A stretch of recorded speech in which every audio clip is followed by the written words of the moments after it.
বাংলাদেশের প্রত্যেকটা জায়গাতে আজকে বৃক্ষরোপণ কর্মসূচির অংশ গাছ লাগানো হচ্ছে পরিবেশের ভারসাম্য ঠিক রাখার জন্য।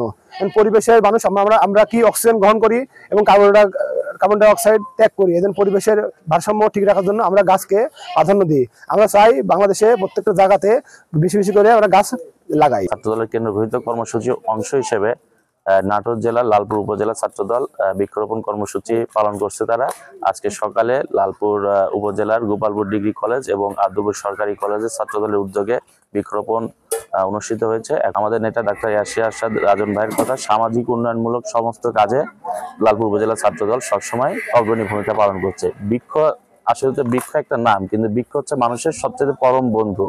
হ্যাঁ, মানুষ বেইমানি করে কিন্তু বৃক্ষ কখনো বেইমানি করে না। গাছ লাগান, পরিবেশ বাঁচান। আমাদের নাটোর জেলার লালপুর উপজেলায় গাছ লাগাচ্ছি আমরা তারেক রহমানের নির্দেশে। আমরা সারাদিন আজকে বৃষ্টিতে ভিজে ভিজে গাছ লাগাচ্ছি। আমরা শুধু আজকে দিবস হিসেবে নয়, আমরা সবাই সবার জায়গা থেকে প্রতিটা স্কুল কলেজে আমরা একটি একটি করে গাছ লাগাই।